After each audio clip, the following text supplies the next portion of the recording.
Hi everyone. In today's video, I want to talk about the subject of collective responsibility and collective guilt. And this is a broad theme, but it ties into a number of different projects I'm working on right now and things I'm thinking about and so forth. Recently, my girlfriend and I went to the Holocaust Museum here in Washington. And this was very interesting for me because I had been to the Holocaust Museum once before. I went actually in fifth grade, and the story there is I remember like in our fifth grade class we were introduced to the Holocaust in a way that was appropriate for kids of that age, like 10 years old, and I was horrified by it, and I remember at the time I went to our local library and I checked out a bunch of books about the Holocaust, and I remember my mom was like horrified that I was reading about this. She didn't think it was a appropriate material for a kid of that age, and so that obviously made me more interested in it. And then right around that time, we went to Washington, and my dad thought that he had a different for my mom thought that, well, you know, he's a smart kid. This is something he should learn about. So we went to the Holocaust Museum, and there were a number of sort of areas of the museum that at that age really just made an impact on me. There were just like certain images of like the Nazi flag and the depiction of the gates of the concentration camps and so forth. What ended up happening basically is that the Holocaust, learning about it in the museum and so forth, really made an impact on me and ended up shaping not only a lot of my views on politics and so forth, but also in many ways my career path. There's Walter Isaacson wrote a biography of Henry Kissinger. The book he discusses Kissinger's Jewish background and his views on morality and power. And Isaacson made an interesting point that he basically said that for people who came of age during the Holocaust or for whom the Holocaust played an important role in their political trajectory, in Isaacson's observation, he argues that basically they tend to come down broadly on one of two sides in terms of the lesson that should be learned. On the one side are people who basically argue or think that the lesson from the Holocaust is that, you know, power wins, the stronger side is going to win. It's important to be on the powerful side, whereas the other side emphasizes more values, and they basically say, look, the Holocaust was this great moral failing, and the solution to it is having a new morality, a higher morality that can prevent this kind of stuff from happening. And then Isaacson argues, you know, in the context of Kissinger, that he tended to be more on the power side. For me, the trajectory ended up leading toward becoming a neoconservative, where I basically, and I talk about this in one of the links that I have here on the sidebar, but I basically thought, look, this authoritarianism as manifested in dictatorships and rogue regimes and those who commit atrocities is unacceptable, and that wishy-washy sort of niceties aren't going to do the job, and that's why I was broadly comfortable with supporting military intervention and military force to deal with these things. It ended up being a sort of difficult and painful experience for me because I ended up spending a number of years helping different government officials and so forth, all of whom had been sort of supported and been responsible for carrying out the Iraq War and a number of other U.S. military interventions.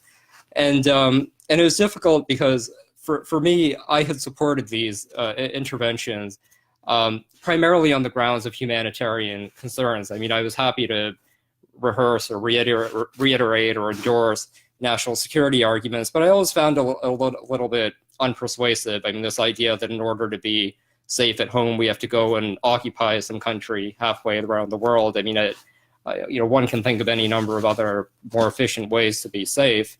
But I did always believe that if we really root out these dictators, if we really take on these corrupt societies, that could lay the groundwork for a more peaceful, hopeful future. And one of the hard lessons for me is, whatever one argues about the national security implications, that when you look at U.S. interventions, certainly in Iraq, I would say certainly in Libya, the humanitarian consequences have been disastrous, and the people who have really paid a price and paid the toll for these interventions have been the people themselves, and who are on the ground. And the even more tragic thing in many ways is that although the U.S. has obviously and its allies have obviously made any number of mistakes, when you really look at why these societies like Iraq and Libya and so forth have descended into chaos, one has to confront the difficult reality that the real damage, the real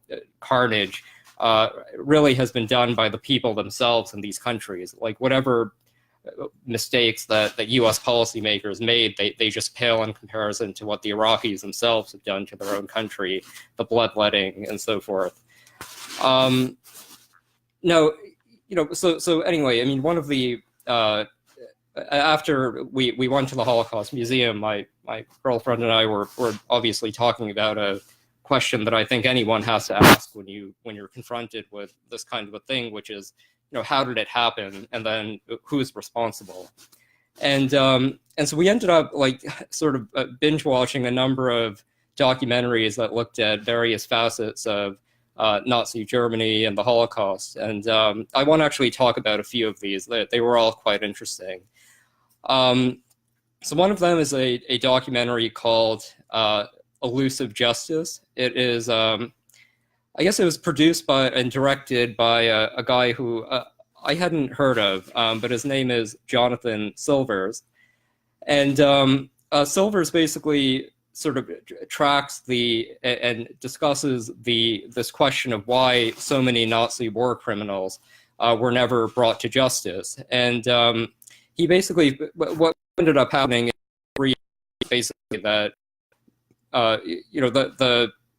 this question of how you hold people accountable for the Holocaust is in a way overtaken by geopolitical reality. So, I mean, in the case of Germany itself, there was this enormous task of rebuilding Germany, and not only rebuilding it, but also turning Germany into an ally in the Cold War.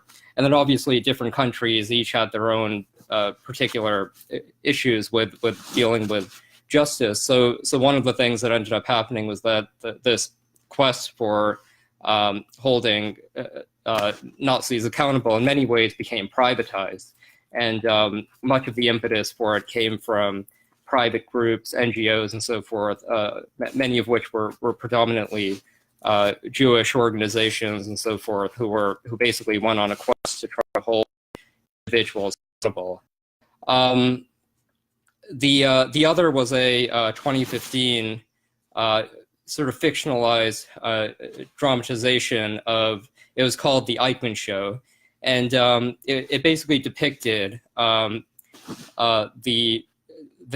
it profiled two people, Leo Hurwitz and Milton Fruchtman, and they basically led the team that had televised the trial of Adolf Eichmann.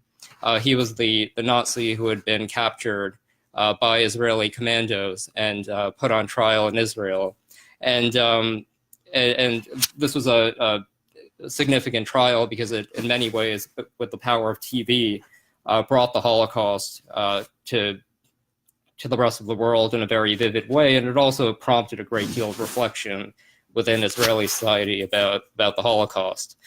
The third one we watched was so about an hour-long documentary that we found on Amazon called After the Holocaust, and it profiled basically how the Jews of Europe after the Holocaust sort of dealt with the consequences of the Holocaust, how many of them migrated to Israel and so forth. And then the final one was a British documentary called Hitler's Circle of Evil. And basically it starred a number of British historians, and it focused on not so much Hitler, but really the henchmen and the people around him at the very senior hierarchy of the Nazi regime, and how their own rivalries and views and drama ended up shaping different events. So anyway, so we were basically, these 4 documentaries were interesting in that they focus in different ways on who was responsible, why this sort of thing happened.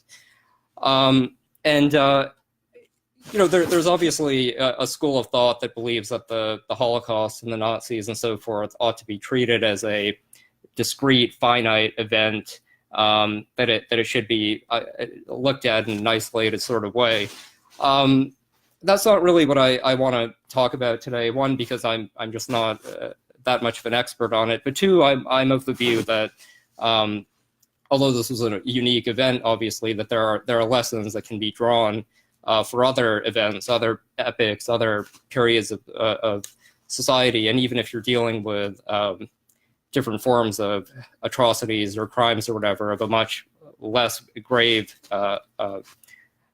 level of seriousness, that there are lessons to be drawn here for how to shape a new order and think about collective justice and so forth. Now, as I thought about how to assign guilt, I mean, how do we, should anyone be held accountable? How do we deal with this kind of thing? I ended up basically concluding that when these kinds of atrocities or bad things happen, to me, they're basically, these things happen at 8 different levels. So number one is the people at the very top, the perpetrators. So in the Nazi example, these would be Hitler, Himmler, these people at the very top. And then there are people sort of at a wider circle, members of the regime. So these are people everywhere from, like, again, in the Nazi examples, the senior generals all the way down to, say, a foot soldier. Then there's the nation, that basically the nation state has been around since at least the 17th century. And many of the wars and so forth that we've seen, many of the atrocities have tended to have a justification grounded in national identity or nationalism. And obviously this was the case in the Holocaust, where there was an appeal to German nationhood and so forth.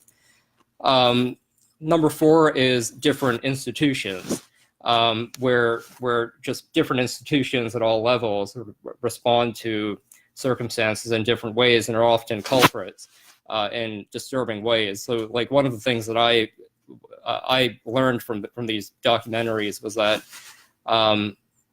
it's well known that many of the Nazis they ended up fleeing to South America, and they hung out there for some time. That's obviously where Eichmann was.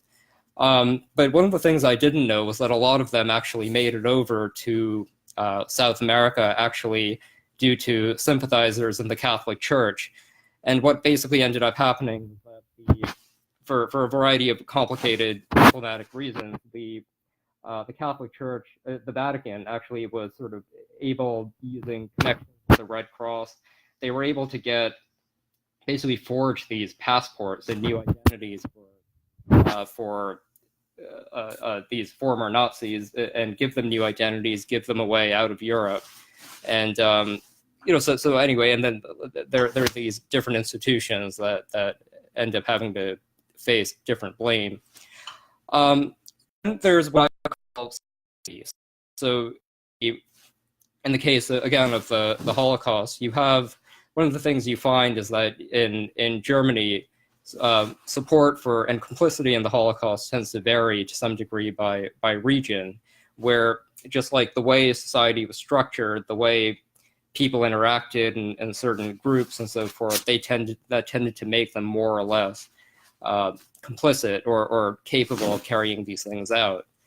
Then there's a slightly broader level, which is culture, and one of the things that we have to confront here with the Holocaust is that when you look at the number of killings and where outcomes tend to be different, they actually varied quite a bit. And one of the conclusions that one has to sort of conclude is that whatever one thinks of the Nazis, that their ability to be effective in the Holocaust ultimately came down to how much complicity there was in the population writ large. And when you think about it in that way, it's really the Christian culture of Europe that has a lot to answer for. Because if you really, with the notable exception, I would argue, of Denmark, you had very high degrees of complicity from the Christian world really throughout Europe, and with much of the worst killing actually happening not in Germany but in places like Austria and Ukraine and other places. Then there's this question of looking beyond Europe. I mean, to what degree is the world responsible for this this issue? And one of the things that is so interesting and disturbing in many ways is that when you look at the rise of the Nazi Party, I mean, these guys were really fringe, kind of the losers in many ways of German society. Were it not for the one, obviously the harsh situation that Germany was in after World War I, but then even later, really, were it not for the collapse of the stock market in the U.S. and the ensuing financial and economic turmoil, I think there's a very compelling counterfactual case to be made that the Nazis may not have ever really found a way into, at least into power in Germany. And then finally, and sort of at the highest level of abstraction, is what I would call human nature. And what you find is basically that when you look at why these kinds of atrocities happen, a lot of it is because humans are just wired in a certain way, whether it's tribalism, whether it's the ability to rationalize things, whether it's groupthink. I mean, there are just these sort of quirks in human nature, human biology, that make us as humans capable of great things, but also terrible atrocities. Now, in this framework, when you try to think about this question of accountability and guilt, at least in my view, a sort of disturbing or there's a gray area or an ambiguity where every time you try to drill down and assign guilt, you're, at least in my view, you face this dilemma where there's really no clear-cut example. So, when you look at an obvious sort of culprit here is and a group of people where it's hard at first glance to be sympathetic are the perpetrators themselves, and yet one of the things that you find is that they all almost invariably had very difficult childhoods. Many of them had abusive parents. They grew up with all sorts of trauma, and one has to pose the question of whether or not, raised in a different, more benign environment, would they have been culpable or capable of these kinds of atrocities? I don't know. And then there's obviously sort of the critique that philosophers like Hannah Arendt and others have posed, where they look at people like Eichmann and they see not cold-blooded killers, but bureaucrats and technocrats and people who are,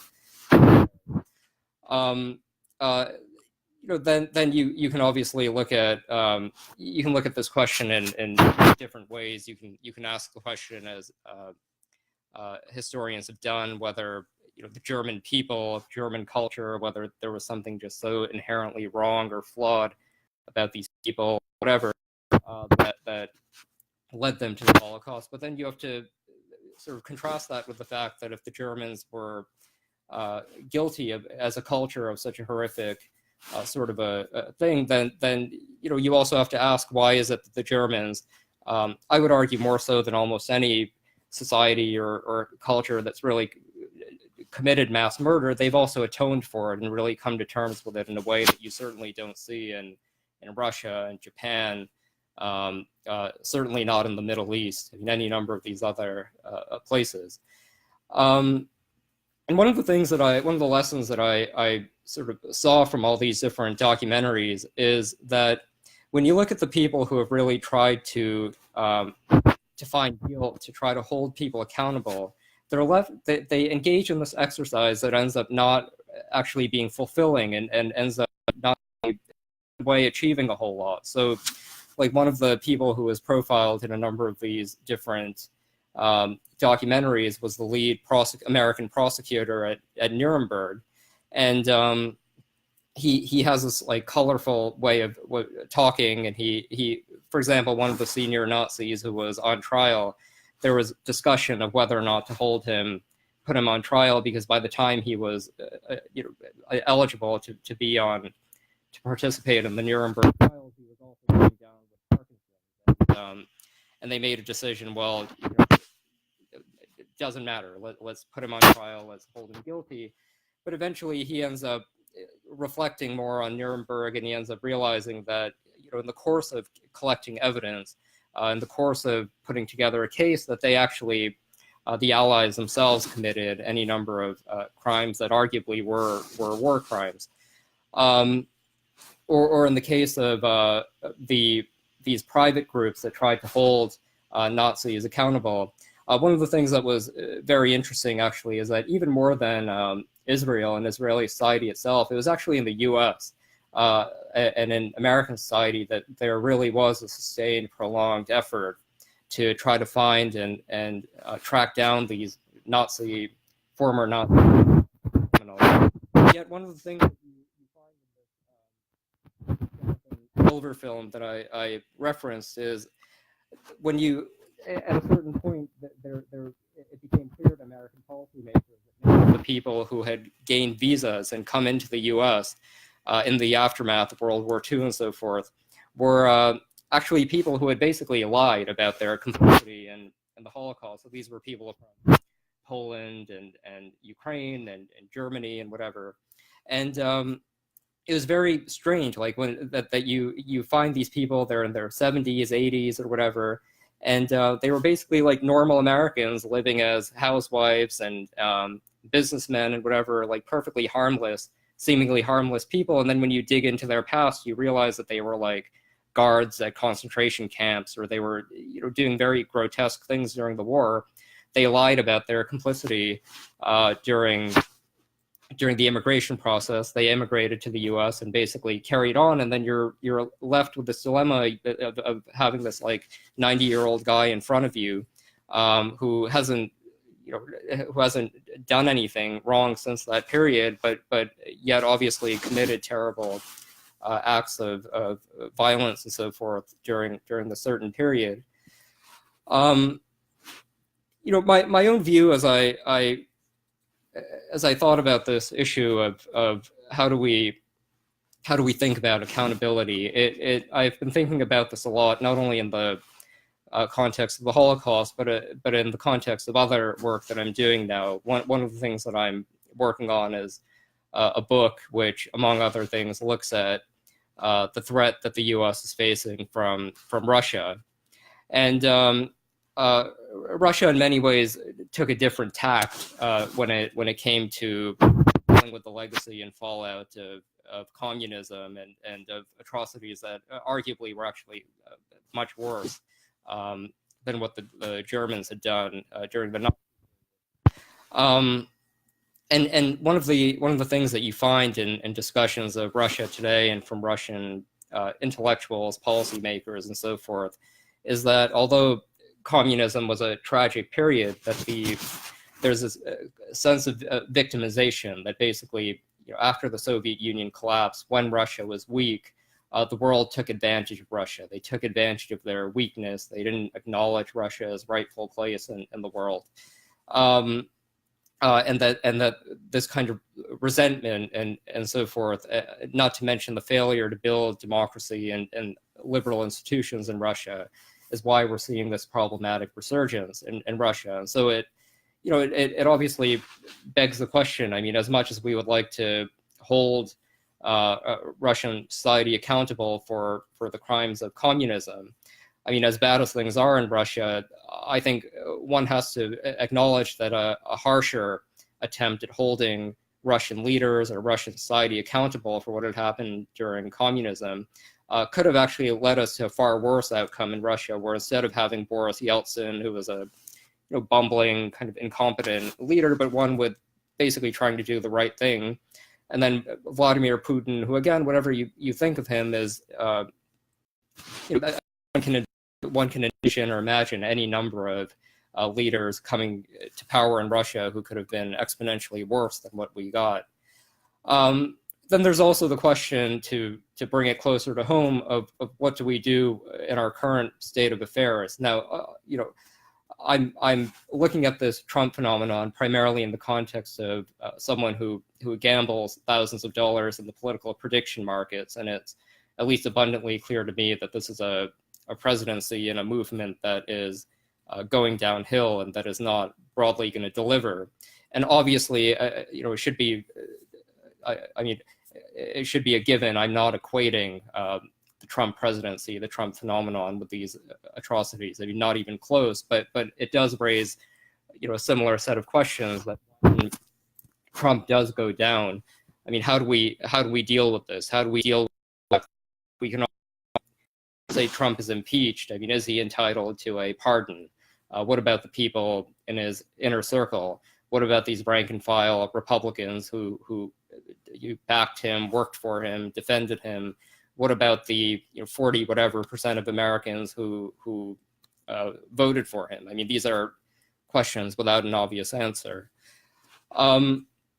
The conclusion that I've come to on how to think about collective responsibility and collective guilt is that I've come to think that this individualistic nature of criminal justice that we have in our society, where you hold individuals to account for different crimes and so forth, is I've come to question that, because I think that one of the things that it does is that in the course of blaming individuals for things that they do, there's a tendency here to ignore the broader context or the broader environment or system in which they came to the fore. And I think that there's, in my view, very clear evidence or arguments to make that these people, were they in a different environment, if they had a different upbringing, if they had a different set of incentives, would have behaved in very different ways. But so at the same time, and so I think one has to look at justice more in a global context, where you look at systemic kind of things and different factors.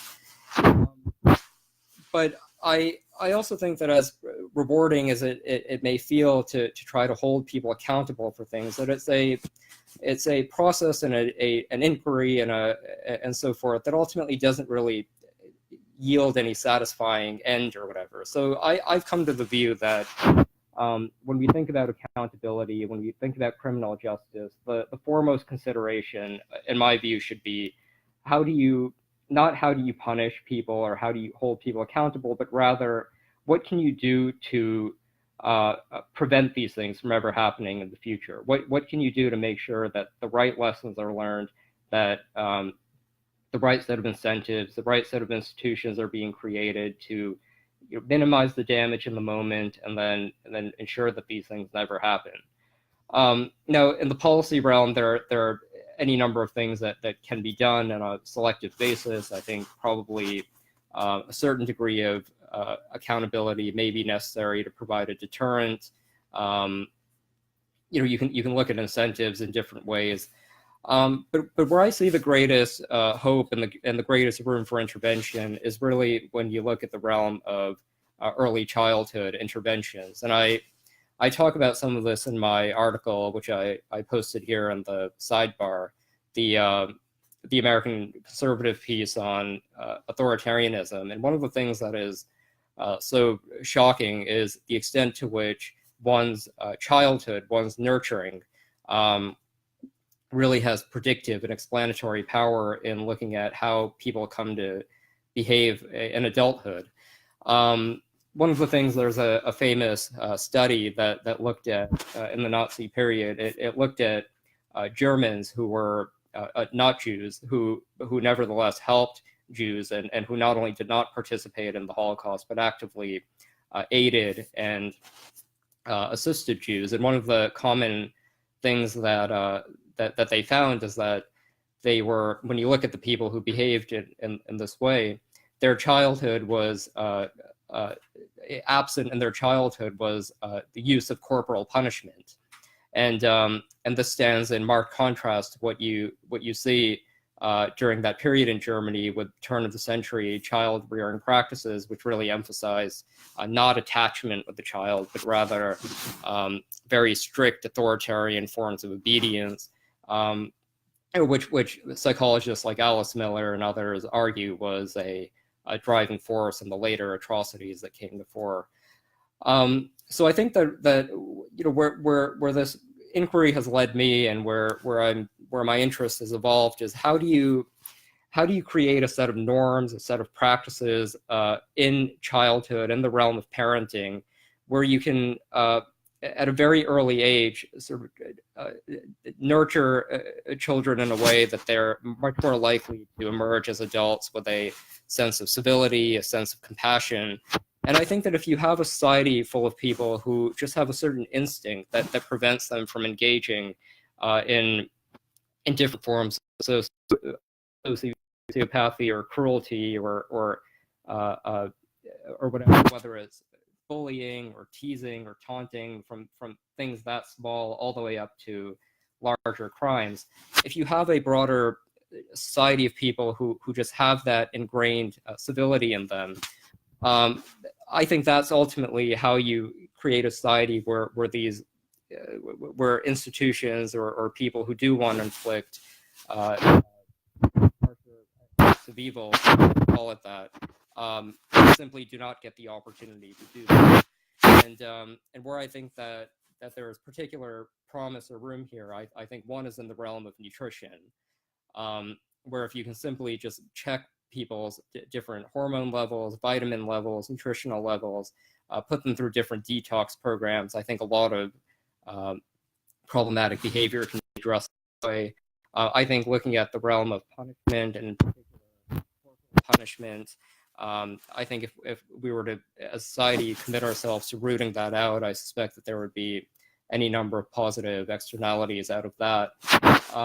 I'm very encouraged by some of the literature in the realm of attachment parenting, which really emphasizes early bonds with parents right from the time the child is born into the period where there's like breastfeeding and other forms of things. I think there's at least good anecdotal evidence that early attachments can have positive long-term consequences. And then finally, in the educational realm, I've come to really question, as a result of this inquiry and thinking on authoritarianism and so forth, that that many of our institutions that we take for granted, I think, are actually agents or institutions of authoritarianism and obedience. And when you look at the typical public school, for example, or when you look at the rigidity, the way that it fosters obedience and a lack of creativity, a lack of individualism, that I think that, once you're in these collectivist institutions, you're laying the seeds for a type of obedience that may be benign when you're trying to train factory workers or level corporate bureaucrats, but in the aggregate, it can obviously produce an entire society or segment of people who are willing to take orders, not only for sort of seemingly benign corporate practices, but also for much more dangerous ends. So I guess my conclusion here is that this sort of quest for punishment, for accountability, is largely one that is not destined to end in a positive way. And I think that a much better form of thinking about accountability and thinking about justice is really to focus on prevention, thinking about how you prevent and deter future atrocities from happening. And where I see the greatest promise really is in the realm of childhood and nurturing and creating a society of people who just are ingrained at a very deep level, not to be tempted by these incentives that can, in the aggregate, produce horrific crime.